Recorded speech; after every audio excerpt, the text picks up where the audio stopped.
BJP की सिदन लेबा state government जिना prime minister से आदा चलगा मखों पाइगदब नतेबा सिदगी appointment लौब ngamdaba unaba ngamdaba si karino akhoi I can't understand akhoi gyan ta die ma si akhoi ki MP ni haibda akhoi di saktok selingai not only northeast aduga inner parliamentary constituency ki wana tieba northeast ki oina su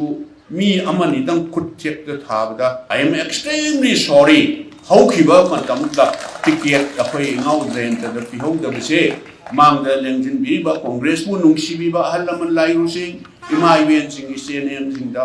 ai madu ai gi tarap ta gi hai tare madu soi re hai na ai apologize tau jari na ai mayam punam ki makam da ai adu line di aroi ai amtang mayam na nungsi bi na mayam gi seba tau bu da sahi tara mari manga du da mana di es babu ngai ga no unagre da hai ai na as bimon mayam do yaman badu da hoi unaramani da aisu unabadu di karai da no delhi da unaribra imphal da cm office da unadi unaramani da na ai adumai haiba adagi akoi party manung sida su mayam gi seba tawning ba mi se yamna leiba national party ni na aisu lepchege Lakoi honorable MLA Singi Maraptagi Moy Home Marina Oja Bimon si Taholati Panida go Haiba.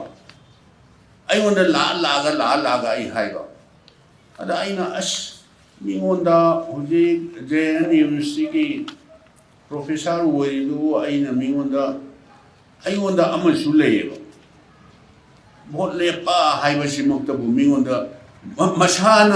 Masagi ihunamaga loina na chongthropa natradi vote lepu natraga lepkanu haibisi aingonda haibi yam wawa mingonda vote lepu ga haibisi ya na wawa ada moina hainari na ada ojabi monjo aina tabdadi ahanmada masu hekta yadaba as akoina keno tawbasi haidna ma adumaina tawena adum haiba adu noina haina rone yengasi haiga ada khoi party manung da di mayam gi seba tawning ba mayam leibani na hoi mangol hoibo oidaba di ishor gi khutta su leire manipur gi praja sing kendra kunthani thoi nina adugi praja sing gi khutta su leire ada khoi maru pang khrana di go ahead ka haidu su yor jane campaign horo gan hai su yor jane aduna aingonda vote po mo na hairaga Hojiku Ojabi Monda ticket pitokre highway city na waro ya I quite to waro ya rename adu okay now zentana sumai tawna mamai the last minute di mazu yabire na highway daida ticket ki matang sa thag di mi hum mari thaiba retire IAS officer su kaisu so ba mi su kaisu yauna thaba adu mayam du di ada Delhi da koi party ki high command ki ticket committee ki meeting daga mayam luxury bini da mayam ki seba tong mudi adu so koi no waru bu ya di mi ki hana ki IAS officer ga woina so ba thab ngang torma ba mayam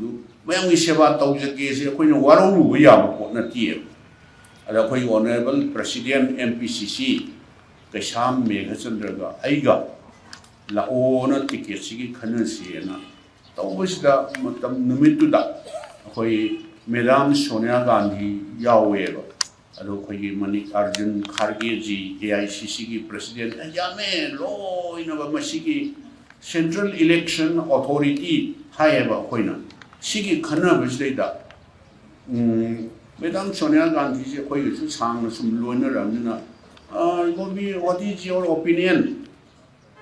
inner parliamentary constituency ki CD candidate ahum mari sui haiba adu ai ngasi bau de haira su kai de da mayam du thoi je de bai wan de madam ai aseng ba haijage haibidi oida padaba ngangi haibi wadi na te ko madam I never missed it you ma'am ai naonda kedonda ai ngasi bau da keno tawdu di ai haigi da brana khanbani अदुबु अइंगोंदा opinion पिउ हाइबा तारगदी होय काबा कादबदुदि अइ ngasai मथक्तजु हाइजबिबु ईश्वर की खुत्ता मणिपुर की प्रजा सिंह की खुत्ता लेरे अदुबु इनर की से the right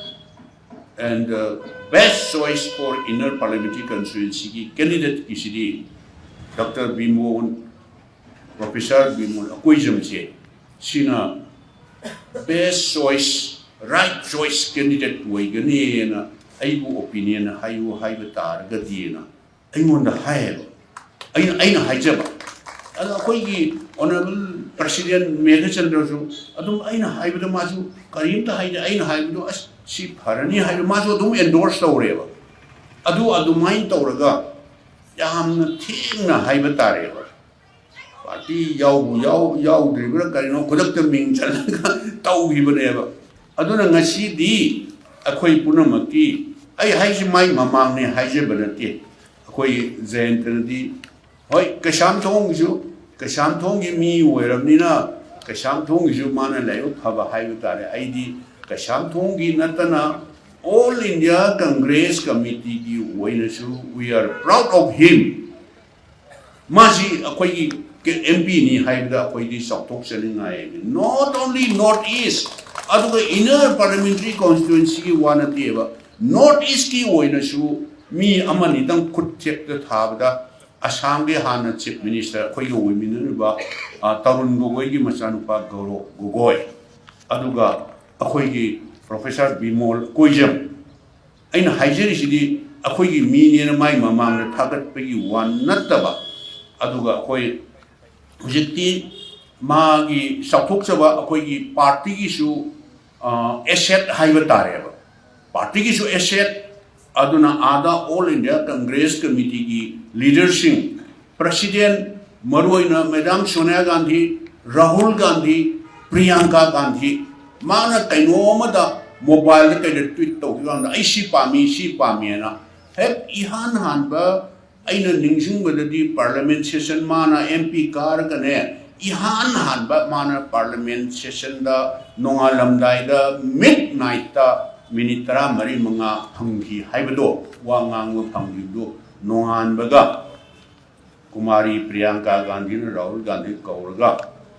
अगी ब्रदर राहुल गांधी दी थबक चिनबा याय प्रोफेसर बिमोन नंगने अखोई पार्टी की ओइरो नॉर्थ ईस्ट की ओइरो एनी प्रॉब्लम लाकांदा कौरगा मांगोंदा नंग इमोंदे ता हाइरो एनी प्रॉब्लम लापा कांदा इमोंदा हाइरो अखोई पुन्ना वाक तौमिनगदबनेना हाइबसे अखोइदी सी चाउथोकचनिंगाइने नॉर्थ ईस्ट की नत्तनाने अदुगा मणिपुर की इनर की नत्तना कशाम थोंग की नत्तना हौजिक्ति अखोइगी पार्टी की ऑल इंडिया कांग्रेस कमिटी की चाउथोकनिंगाइ ओइबा आइदी एसेट अमा ओइरबनेना आइदी सुमाइना थमजनिबने अदुना थिएंगना अदो माहु ओपीबा हाइबा तारे इंग्लिश दी आई क्या हाइबा हाइनदबनिदा रिसेप्शन गा हाइबजे मिगी मरोन सेबा ओपीबसे आइदी मसिदैदा मिनिट 5-10 दौरसु यावबा फंगजबा अदुगा मसिदा केनो तौबसिदा आइदी लाइव फबनी हाइदना आई सुमाइना थमजगे अदुगा अखोइगी मणिपुर की पोजीशन दा हाइबा तारदिको मयाम करीमता मांगदा लेंसिनबिरिबा मयाम दाइसदा लेंसिनबिरिबा मयाम अदुगा कशाम थोंगी सिदी हानजो दुम थमजबनी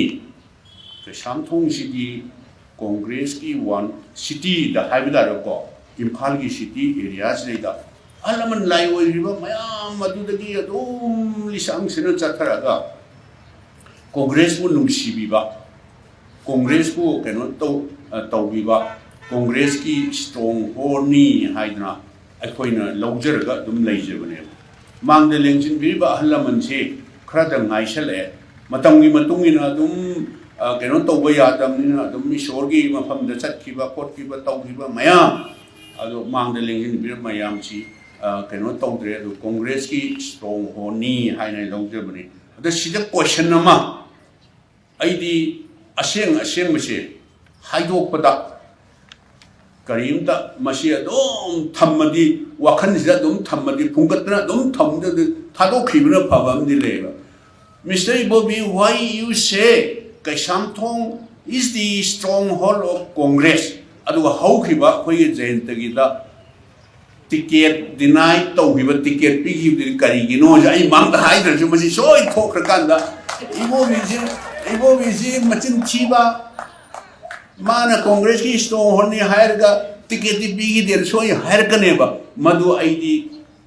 lani ragana langre Soy Ragana Soy Rena, High Nupi Masawa, Tarsu, Nupa Masawa, Tarsu, Madu Haidopangam, the Mise, Sidi A walk in the ID, Pang the Minian and Loyo. I am extremely sorry. How Kiba Matamka ticket away now then to the Pihong the Bise, Mang the Langin Biba, Congress, Munung Shibiba, Halaman Lairusing, Imai sing his names in the I Madu, I get Taraptaki High. Madu Soy Ray, High and I apologize to Jerry and I, Mayam Punum, Makam, I Sumaina, I come Janing Aduga, Atay, Aina, Haining Bahaibatare, a quick Karimta, Center da Congress Party Sarkar like A.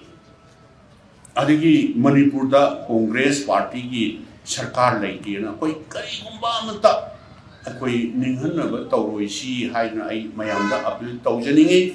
adu karigino haiba tardi akoi gi past experience loina na manipur si bharat ta tingraba matungda india gi samvidhan da yauriba federal structure se sidai da akoi opposition ruling gi war leitieba Opposition no itar jo khoi angbam thokpa share haigadra sakthung haigadra madudi moina kado mungda neglect tawba pidaba ngamdaba matik na tieba aina thengna jabada ai minute mari manga da ai tension jageba ai khoina thengna jabada mayam ni seba ji sahi drama tawbaduda sahi mayam ni sahi drama hai ni sahi manga madi center da Congress की government लेती है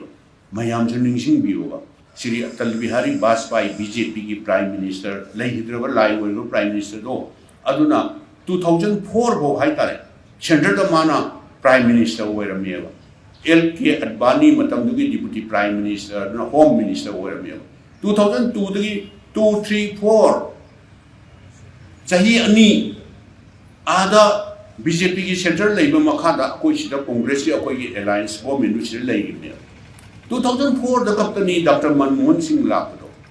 अदगी doctor Manmohan Singh ji 2013 द लोइरे 14 दगिना कोई government दुदी 17 भोग लेबनेबा president prime minister Narendra Modi सिना 14 दगी 14 15 16 17 सही अहुम अमा मोदी की मखादा अदुगा सही अनि मना अटल बिहारी वाजपेयी माना चाही मंगा दो चाही मंगा दुदा अखोई की सिक्किम ताना मोइना पीब ngamdab nati moi matik nati ba federal structure sida state amagi phangam thokpa haibase sidi BJP sarkar nati na pida bangambagi matik nati ba moina hojik su yengbiu manipur sina BJP state government oira mi haibra ba atai BJP nataba atai thangnari state singje sidagi migi pibam thokpa population ratio da yengaga matamdugi planning commission hujikna niti ayog na loina ba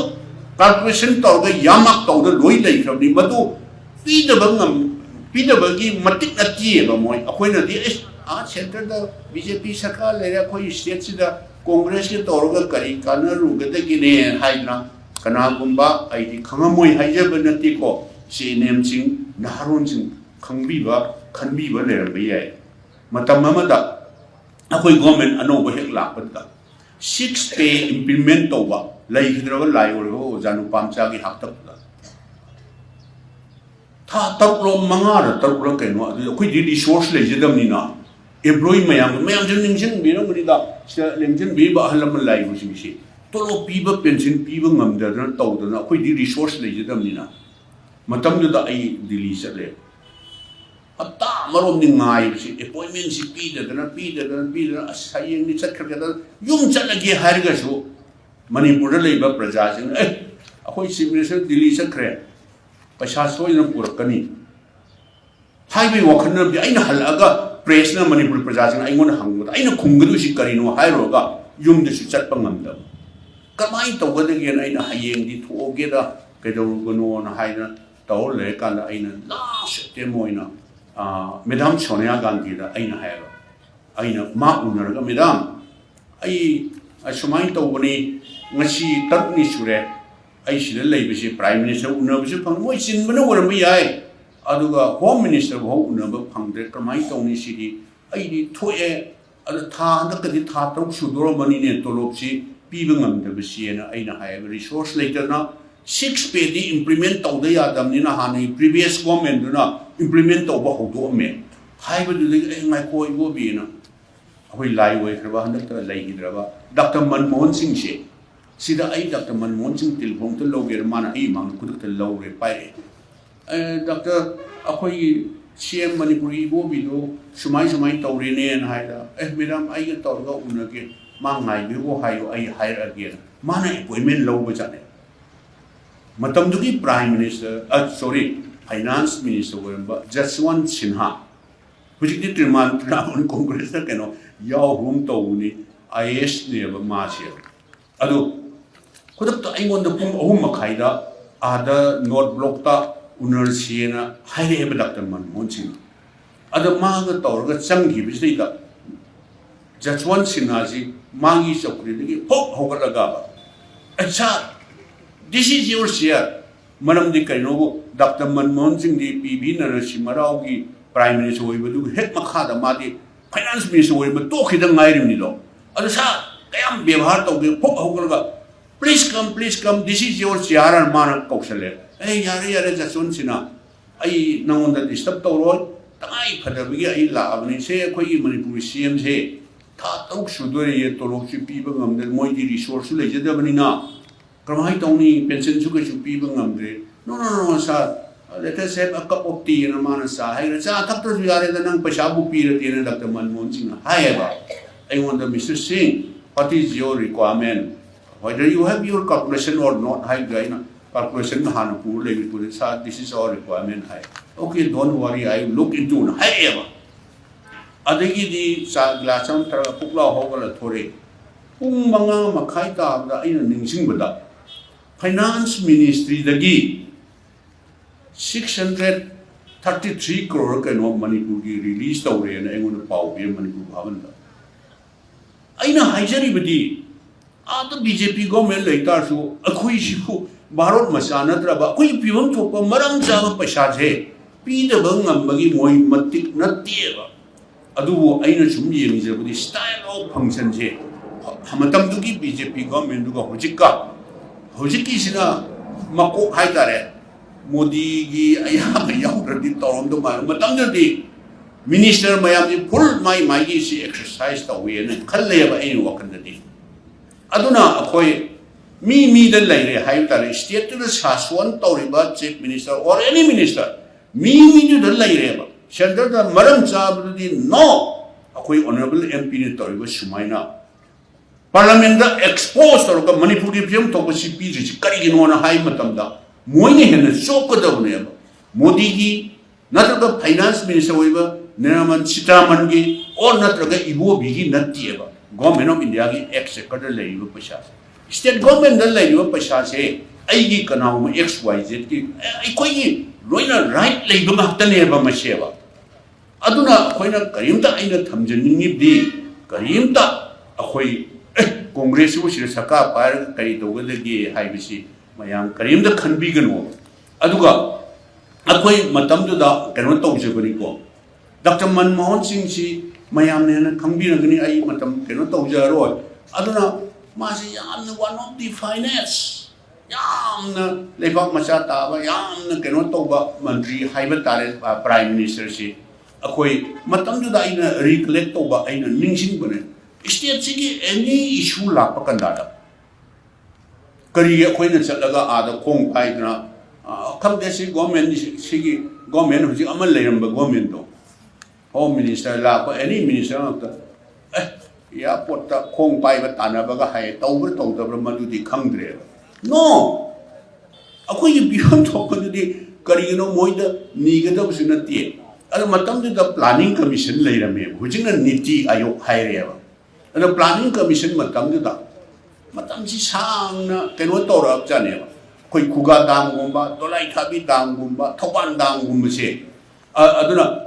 दाइदा सांगना तौर planning commission मसिगी project सिंग ताबदा मोइ ताब वारब जानिदा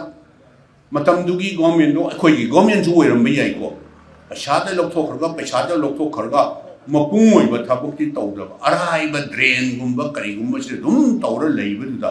planning commission अखोइना meeting सबदा अस नोइगी सार वादु वारु बिगनु थौबान दांगुंबा दोलाई थाबी दांगुंबा खुगागुंबा से अस तोसिदा मसे चाइ खुदिंगी अमा नतगा अमा हायर लाकनी सुलोय लोयर दो प्रोजेक्ट मसी क्लोज तौसनगरगा अनौबा तौरजे हाय आइना नो अदुदि यारोयेना तौरगा मोइदी सुया यानिंद्रबने अइना prime minister doctor Manmohan Singh से उनरगा अइना हाय सर अतई प्रोजेक्ट ना अतई प्रोजेक्ट नि थौबान मल्टीपर्पज दाम सिदी मल्टीपर्पज हाय सि करिगिनो एग्रीकल्चर की सु यावबा पावर जनरेट तौनर सु यावबा one of the most important component अमदी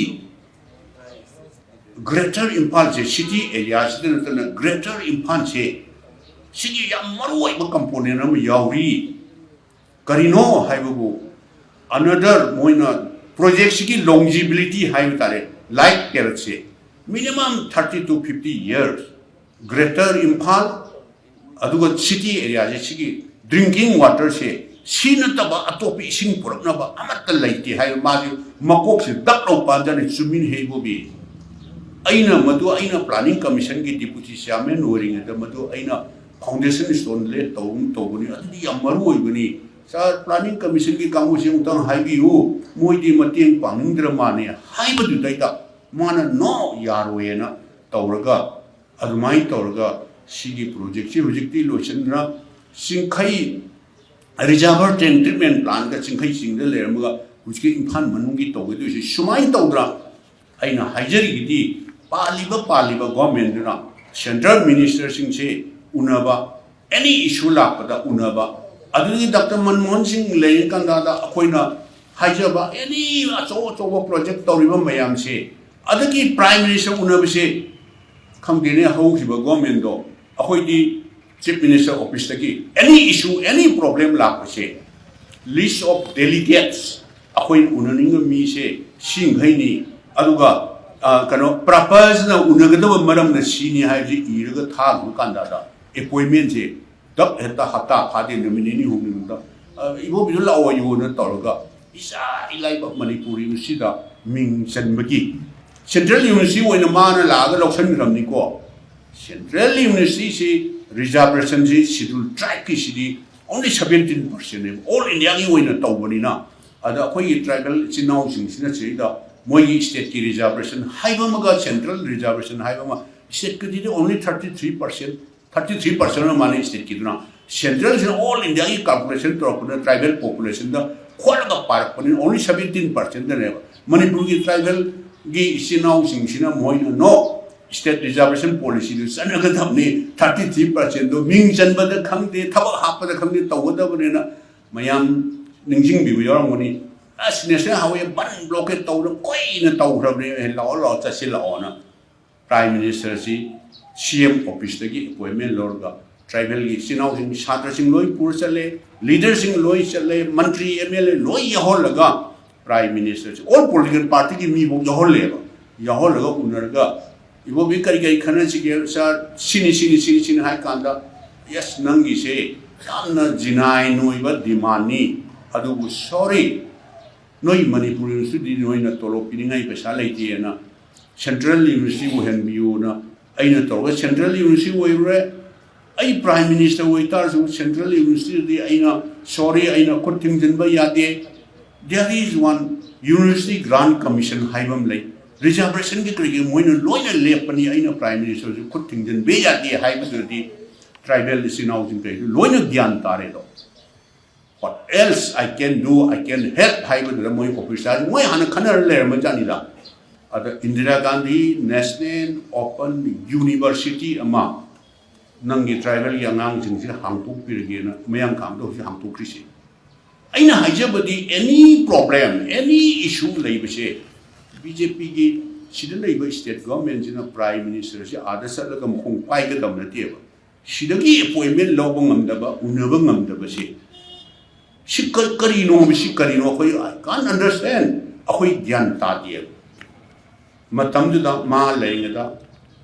north ꯏꯁꯁꯦ Manipur ꯈꯛꯇ ꯅꯠꯇꯦꯕ ꯁ꯭ꯄꯦꯁꯤꯌꯦꯜ ꯀꯦꯇꯦꯒꯣꯔꯤ ꯁ꯭ꯇꯦꯇꯁ तोमाना फंडिंग पैटर्न से नॉर्थ ईस्ट से लुक ईस्ट पॉलिसी हुजिक मोइना डॉक्टर मनमोहन सिंह ने लुक ईस्ट हायरम बदो मोइ गवर्नमेंट से हेक लापदा एक ईस्ट का हायर एक ईस्ट का हायर बदो कोई दी सोंगछलगा पैसा का जी जो हाइदरगा नॉर्थ ईस्ट से ख्वाइदि अंडर डेवलप स्टेट ने ना तो विदो विनिंगेबा अदो खंगदे मंगम सालिब्रा सानद्रब्रा करी तौरिनो क्रमाइ तौनो दो अखोइ हाइबम खंगदिएबा अदु मा Laing मतमददी ngасai khoi inau jen du kumana hayu lari mayam tamture doctor tamure engineer tamure graduation kya post graduate kya akhoi gi khungang haijre lawai haijre khara phaipo si like tambal lorga nga cheida maroi thabam chu leitaba shor manu si angang sing si like tambal lorga kari toram gadab no hayu aisi hanjen na haiban ba woi gadra shor gi angang sing mama mapa sing kari kari sing sida mutada ai nungsa thi bam yawe angang sing sina torong do moi tanam gadab demand torong gadab mayam je adna kona di ultimately frustration lakna angang sing sida ne charoi do chinja tinaroi da mama matam nen bada keno torok gadab mayam puna maksing se Dr. Manmohan Singh dadi akoina fajana convince toraga ibobi yaroi noi da law and order ki problem laiba kotpa industries mayam jingsi linkhatlaga adai da thabak piba natradi government ngaptana white color job pibadi ngamoena new industrial policy haibadi entrepreneurs industrialist mayam jingsi attract tawnana bana mana any industrialist entrepreneur amana project ama 300 crore sangani hai targati government of India na 30% subsidy 300 crore project ama moina sida da link laga aduga adudai da mi sama natraga 1000 natraga 3000 employment pini high tar di mai detail project report mun yenga 30% subsidy 300 crore 100 crore madi government of India na industrialist entrepreneur du da mating pangani haina dugumba policy ama lairame matangda ina ninging da Dr. W Boy or natraga sigi Dr. Palin Hoy kari hoji madugi makhada nabat dagi kai dagi nephi dagi kai dagi moi madugi keno du khraga hawrama de hojikti madu tauribra taudabra startup ki adugi adagi nga unless entrepreneur mayam sing she masi moi bu encourage tawraga manipur dagi oibe yai mapan dagi oibe yai tawraga tawdari white color job matan di loina thabak piba ngamoye aduna sigumba mayam je akhoi gi matam dadi tawrami hujikti khangdre pumna makshe law and order se shanti lehendraba kanano akhoi matam da ayam chakre New York ta kari da Bombay da kari da business ki conference mayam chakre aina noi tawgano noi ki paisa ma to khangano akhoi manipur la iba angang jing lai lai su haiba hairaba educated and employment mayam je noi gi su na sa na su ni moi na thabak phangdana khulai paira jangan sakhi je noi nungai bra ba nang na sa da to ta nungai ga tra hai kan da moi na hair pi sa na hai mi sumi akhoi paisa thada ba pame tawda bu sorry we cannot exchange our life with money have law and order se fatragadi akhoi like ka wona bdi ngamoi ngrang han modi na laga assam da karak lai assam da manipur si da meni tara kundang helicopter pasalak di yadabra adudai da karino reliance na tatagra kano gas ki achoba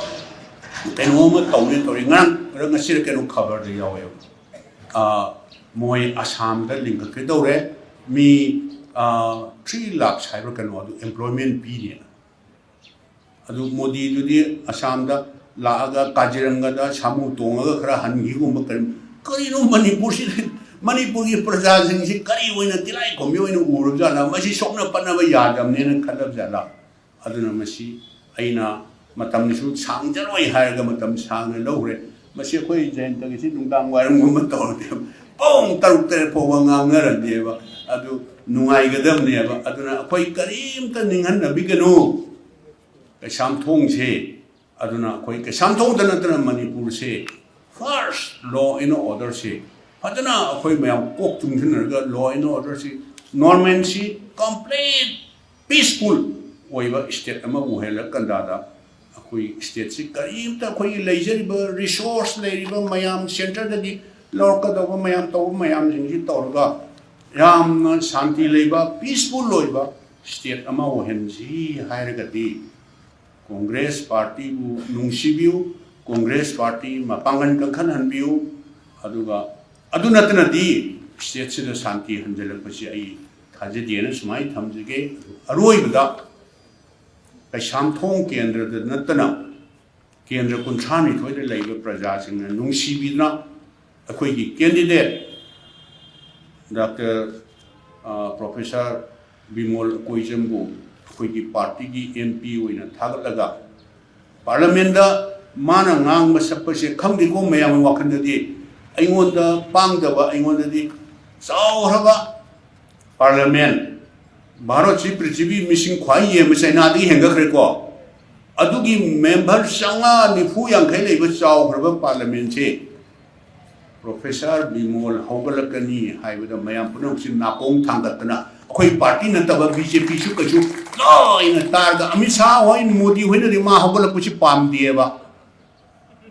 चावरबा parliament house तो अई वखंद लांदी लारंबोये professor Bimol हौगलक निक पोइनिंगे अई वफम खरजि थमजरगा मथंगदि 27 लाकदोइसे कांग्रेस दा उंतदि मौका पीबियु कांग्रेस को उंतदि शासन तहनबियु हाइबो वफम खरजि थमजरगा